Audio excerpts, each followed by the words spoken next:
दोस्तों, ये जो सपने देखना होता है ना, ये कई बार बहुत घाटे का सौदा पड़ जाता है, क्योंकि हर देखा हुआ सपना कभी भी पूरा नहीं होता। हम सपने में उन चीज़ों की डिमांड करने लग जाते हैं जो शायद हमारी पहुंच से काफ़ी दूर है। सपने देखिए, वही देखिए जिनको पूरा करने की आप उम्मीद कर सकते हो, या सपने वही देखिए जिसको पूरा करने की जिम्मेदारी सिर्फ आपके कंधे पर है। दोस्तों, सविता ने अपने बेटे की शादी की।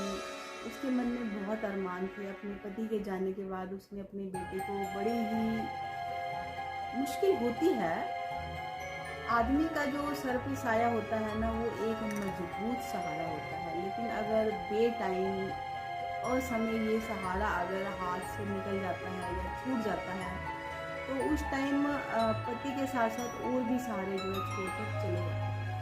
तो सविता के साथ भी कुछ ऐसा ही हुआ कि सविता के पति की असमय मृत्यु होगी। उस समय उसका बेटा 10th में था। तो उस समय उसके पति ने उसको नौकरी नहीं करने दी, लेकिन पति के जाने के बाद उसकी मजबूरी कह लो या उसकी ज़रूरत कह लो, उसने फिर से जो है अपने कैरियर को स्टार्ट किया। समय ने उसका साथ दिया और उसका काम जो है वो चल निकला। तो उसने अपने बच्चे की परवरिश में माँ और बाप दोनों की कमी को पूरा किया। उसने कभी ये महसूस नहीं होने दिया कि उसका पिता उसके सिर पे नहीं है, तो किसी चीज़ की उसको कमी महसूस हो। लेकिन साथ के साथ एक सपना भी उसने पालना शुरू कर दिया कि मेरा बेटा जो है, मैं उसके लिए इतना कर रही हूँ, मेरा बेटा भी बड़ा होकर मेरा सहारा बने। दोस्तों, जब माता पिता मिलकर बच्चे की परवरिश करते हैं तो वो शायद सपना नहीं देखते कि बड़ा होकर हमारा बच्चा जो है वो हमारी देखभाल करे। लेकिन जब एक अकेला इंसान, चाहे वो औरत हो चाहे वो मर्द हो, जब वो अपने बच्चे को पालता है तो उसके दिमाग में कहीं ना कहीं ये बात होती है कि मैं अकेला होकर 2 जनों की जो जिम्मेदारी है वो पूरा कर रहा है। तो नेचुरली उसका सपना जो है और ज़्यादा जड़ पकड़ता है। तो ऐसा ही सपना सविता का था। सपना कोई बहुत बड़ा नहीं था। उसका सपना यही था कि बच्चा जो है पढ़ लिख के अच्छा आदमी बन जाए, अच्छी जगह जो है उसकी जॉब लग जाए, उसके बाद जब मैं उसकी शादी करूँगी तो बच्चे जो है वो मेरी केयर करें। आज उसके बेटे की शादी थी। उसकी नई नवेली जो बहू है उसकी वो आरती उतार रही थी। बहुत खुश थी कि आज मेरा सपना जो है पूरा हो गया। पति की छोड़ी हुई जिम्मेदारी को उसने बहुत अच्छे से पूरा किया। लेकिन 15-20 दिन ही बीते थे कि उसके सपने को कहीं किसी की नजर लगी। उसने देखा उसके जो बहू बेटा है वो सुबह ही दोनों जॉब पे निकल जाते हैं। फैला हुआ बिस्तरा, गंदा बाथरूम, जूठे बर्तन, रसोई में अव्यवस्था, मीन्स उसको एकदम से घड़ों पानी पड़ गया। दोनों हस्बैंड वाइफ इकट्ठे उठते, इकट्ठे फटाफट दौड़ भाग करके तैयार होते ऑफिस के लिए, और ऊपर से ये आवाजें लगाते, मम्मा हमारा टिफिन तैयार कर दो, हमें ऑफिस के लिए देर ना हो जाए। उसकी मम्मा जो है पहले तो कहाँ बेटे के लिए इस इंतजार में एक टिफिन तैयार करती थी कि कभी तो उसकी बहू आएगी कि उसके हाथ से ये जिम्मेदारी बहू ले लेगी, वो अपना टिफिन भी तैयार करेगी और अपने पति का भी। लेकिन हुआ क्या, उल्टा।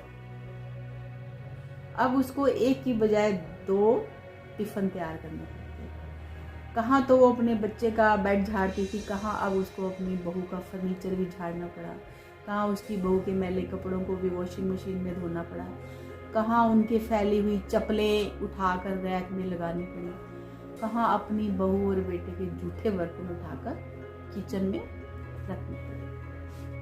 उसके बेटे ने एक आया का तो प्रबंध कर दिया था कि तूने माँ की देखभाल करनी है, लेकिन आया के आने का और जाने का समय निश्चित होता है। इसी आगे पीछे इस दौड़ धूप में वो कब अपने आप को अकेला महसूस करने लगी उसको पता ही नहीं चला। एक सैटरडे और संडे का दिन होता था। वो सोचती थी कि आज मेरे बच्चे मुझे समय देंगे, आज मेरे बच्चे सुबह जल्दी उठेंगे, मैं जो सुबह भगवान की आरती गाती हूँ उसमें मेरी बहू जो है नहा धोकर मेरे साथ भगवान की आरती में शामिल होगी। मेरा बेटा भी पीछे खड़ा होगा, लेकिन ऐसा कुछ नहीं हुआ। समय जो है उसी गति से चलता रहा। बहू बेटा जो है वो अपनी ही आदतों के अनुसार सुबह देर से उठते ही उनके मोबाइल, लैपटॉप, गैजेट्स खुल जाते, वो झुक झुक के अपना काम करने लग जाते। हस्बैंड वाइफ को रोमांस करने का अकेले में तो टाइम ही नहीं मिलता था, इसलिए वो वही चुगलबाजी जो है अपनी माँ के सामने ड्राइंग रूम में ही उनके शुरू हो जाती थी। शुरू में वो बहुत झिझकती कि ये कैसे बच्चे हैं आजकल के, कि बहू जो है बेटे का हाथ पकड़कर मेरे सामने ही उसको अजीब अजीब नामों से बुलाती है, मेरा बच्चा, मेरे छोटू, मेरे नोनू। उसको खुद को भी थोड़ी सी शर्म महसूस होती थी, लेकिन क्या करें, वक्त ही ऐसा चल रहा है। उसको अपना दिन याद आता था कि जब वो अपने पति को आवाज़ लगाती थी तो आवाज़ लगाते लगाते उसके जो होठ थे वो लर्जा जाते थे, यानी कि शर्म से, ए जी सुनते हो। मीन्स जो उस समय के प्यार में नज़ाकत थी वो आजकल के बच्चों में फूहड़ता उसको नजर आने लगी। हमारे संस्कारों की तरह वो अपने भविष्य को पिछड़ा नहीं बना सकते। तो ये वाली बातें रोजमर्रा की जिंदगी में उससे सहन नहीं हो रही थी। एक दिन घर में बहुत ज्यादा, जैसे कहते हैं कि बच्चे खुश थे, बच्चे को प्रमोशन मिली थी, घर में ही पार्टी का अरेंजमेंट था और पार्टी के लिए इतने सारे लोग घर में बुला लिए थे। नॉर्मल जैसे हम कोल्ड ड्रिंक पीते हैं ऐसे उनकी जो है शराब चल रही थी। वो घर के अपने एक कमरे में बैठकर उनके शोर शराबे को सुन रही थी और अपने सिर को ऐसे पकड़ के बैठी हुई थी कि मैं क्या करूं, किसको मैं अपना दुख कहूं।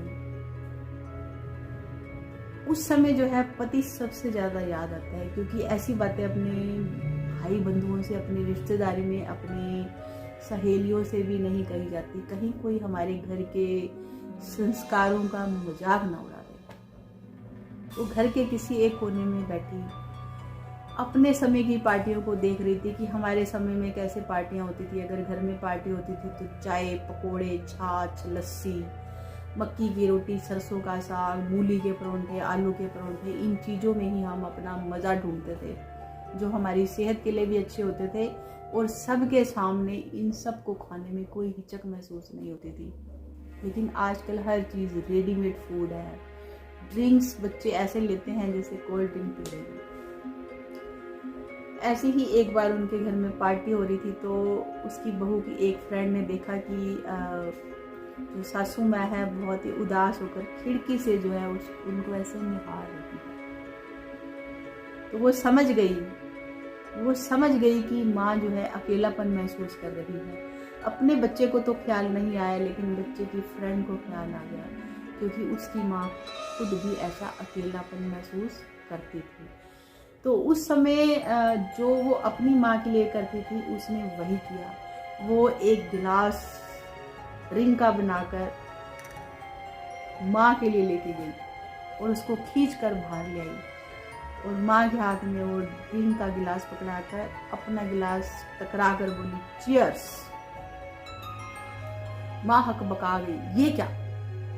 और दूसरे ही पल में उसने वो गिलास उसके हाथ से लेके माँ के हाथ में लस्सी का गिलास पकड़ा दिया, फिर बोली चीयर्स। माँ खुश हो गई कि चीयर्स बोलने में जो मजा है वो पीने में नहीं है। तो उसने भी लस्सी का गिलास उठाया और उसके ड्रिंक के साथ किया चीयर्स, और माँ ने गटागट लस्सी पी ली। उस रात उसको लगा कि मैंने आज के बच्चों के साथ कदम मिलाकर चलना सीख लिया है, लेकिन अपने पुराने संस्कारों को भी अपने साथ जोड़े रखा। दोस्तों, बदलाव बहुत जरूरी है, लेकिन बदलाव ऐसा होना चाहिए कि जिसमें हमारे संस्कार भी ना टूटें और हमारा बदलाव भी हो जाए। हम अपनी आज की पीढ़ी के साथ कदम भी मिलाकर चलता हुआ दिखें, लेकिन अपने पीछे को भी ना छोड़ें। तो ये था मेरा आज का टॉपिक कि बदलते वक्त के साथ हमें बदलना तो पड़ेगा ही, चाहे हम उसकी शक्ल जो है वो बदल दें, चाहे हम अपने संस्कार ना भूलें, लेकिन जो ऊपरी आवरण है वो तो बदलना ही पड़ेगा। हमें चीयर्स करनी ही पड़ेगी अपने बच्चों की खुशी के लिए। इस चीयर्स में भी ऐसे लगा जैसे मैंने अपने बच्चों के साथ समय व्यतीत किया। मिलते हैं नेक्स्ट वीडियो में फिर से ऐसे ही बहुत ही खूबसूरत टॉपिक के साथ। Bye bye.